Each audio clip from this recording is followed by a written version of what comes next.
All right, guys, so the spinnerbait has been around for a very long time in bass fishing. I mean, it's one of the longest standing bait designs out there.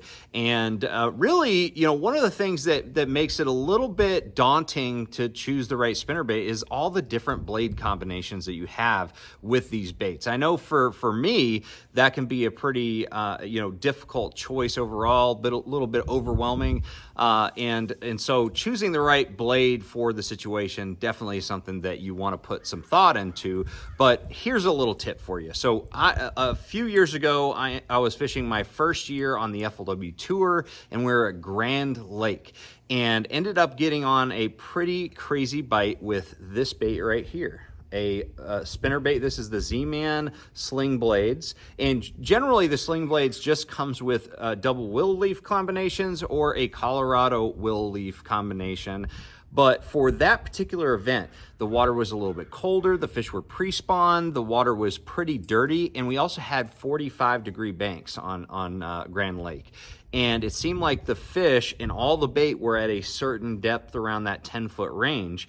And so I needed a bait that had a lot of thump, and I was able to really just creep down that 45-degree bank to be able to get down to those fish, but not reeling it too fast. And that's why I ended up customizing my spinnerbait to put this single Colorado leaf blade on there, which creates a lot of vibration. It doesn't have a ton of flash like the willow leaf, but in that low visibility situation, all I really wanted was that thump. I wanted that vibration for those fish, and something that I could actually feel as I'm reeling it. You could actually feel that blade kind of turning, even though I was just barely creeping it down that 45-degree structure.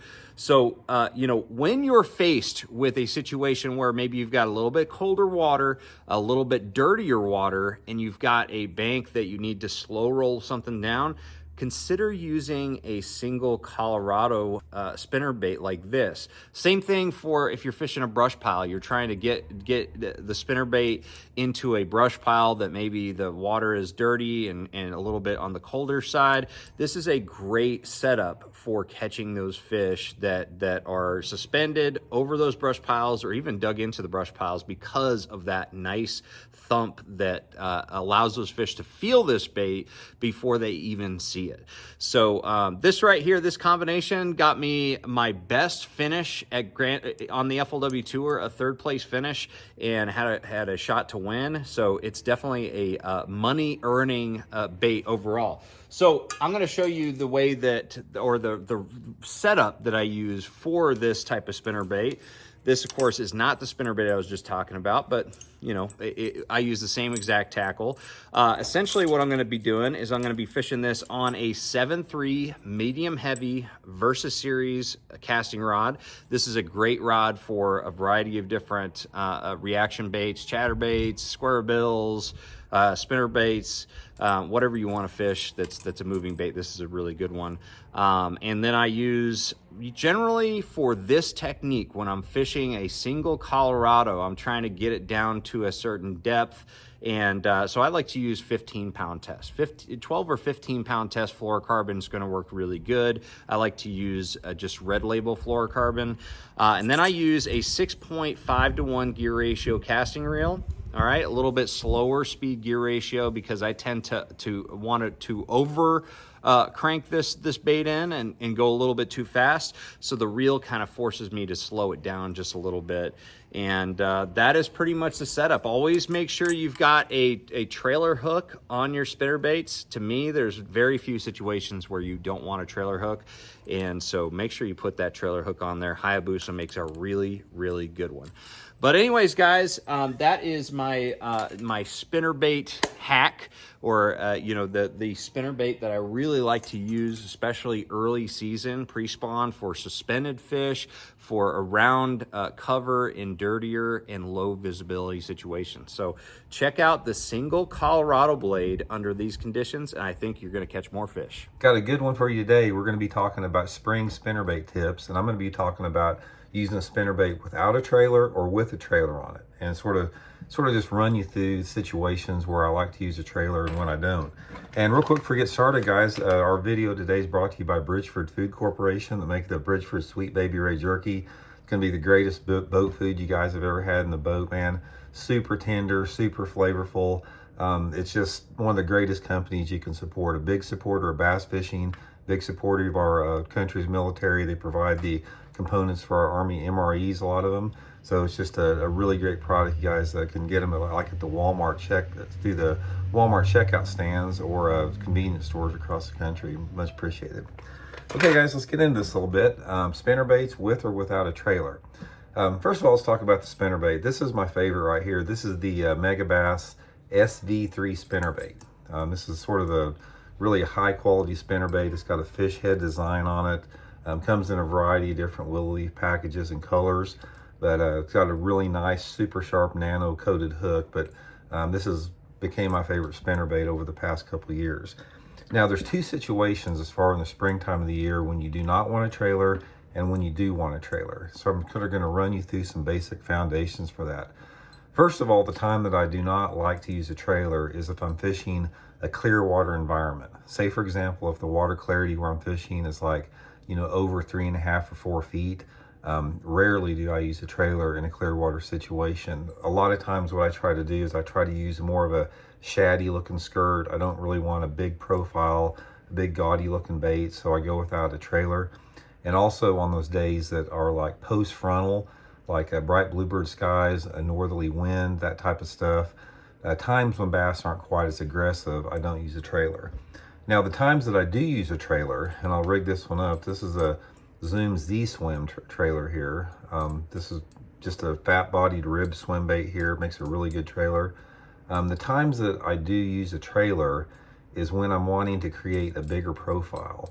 Now, the times that I want to create a bigger profile, it has to do with a couple different situations. First of all, the pre-spawn. If you're fishing when the water temperature is in the 50s, a lot of times these fish want a little bit bulkier, larger bait because the threadfin shad, the gizzard shad, a lot of them are mature, they're larger, and the big baits will definitely get you a bigger fish. But again, my main consideration is my sunlight intensity and the water clarity. I use a trailer most all the time in the springtime if the water visibility is under 3 feet. There's just something about it. It's a little bit off color, a little bit dirtier. It gives them something a little bit more to zero in on. And the same during low light conditions. If I'm fishing early in the morning, late in the evening, maybe on days that are cloudy or rainy, I usually always go to a trailer, again, because it just creates more bulk. Gives the fish a larger profile to attack. Now, a couple different things is one of the things that happens when you add a trailer, especially like the Z-Swim here, is it'll slow the bait down a little bit. It actually makes it a little bit more bulky, and it tends to float a little bit higher in the water. So if you're slow rolling a spinnerbait, where you don't want to fish that bait very fast, which is pretty common in the spring, a lot of times you can help slow the fall of the spinnerbait down by putting a larger profile spinnerbait on like this. But a couple tips as far as areas, let's get into that. In the springtime of the year, for me, I'm always looking for some type of a steeper bank. So channel banks are really key areas. So what I like to do in the spring is I like to go back about halfway in the creeks or so, and I get on the steepest banks in those particular creeks. I'll make that cast parallel, or maybe sometimes at a 45-degree angle, and try to work the bait, slow roll it down into that 2 to 8 foot zone. And I'm trying to keep that bait anywhere between the mid-water column to maybe just a few feet off the bottom, depending upon, again, the light intensity and the water clarity.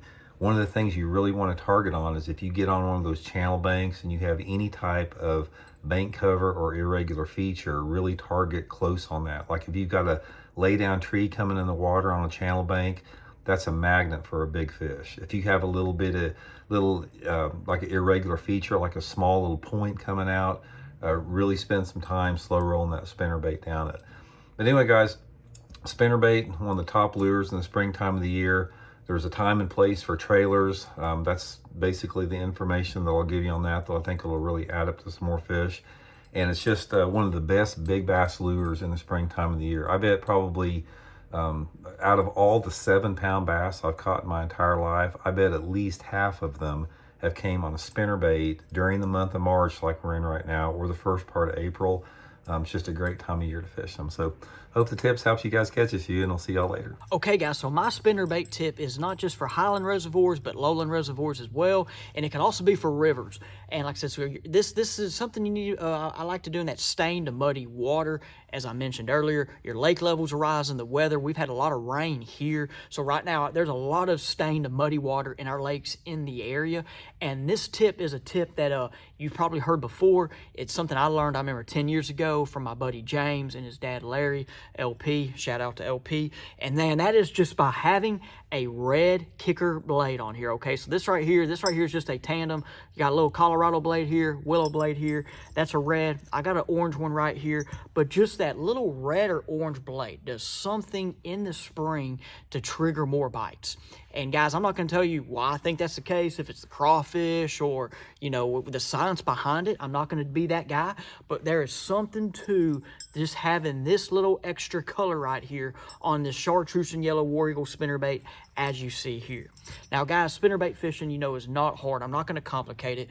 In that stained to muddy water, you're looking for targets. Fish are going to be moving up in these creek arms, into these coves, and if there's a lay down or if there's a stump that you see with your eyes, go throw the spinnerbait bite. And don't just make one cast. You might have to make multiple casts to trigger a bite. And with that too, guys, on your cast is very, very important. I wish I had some footage of casting just to show you, but you don't need to go up there and be loud with the presentation. You need to go, you know, be able to throw your spinnerbait up around this cover and try to be as sneaky and quiet with your presentation as possible. But like I said, guys, once you get on this bite, like I said, it's really, we've gone on it here in some lowland reservoirs, but once you get on this bite, it is something that you can pattern to where you can go and just start looking for laydowns and stumps. It can also be bushes if you're on the bush bite, depending on where your lake levels are.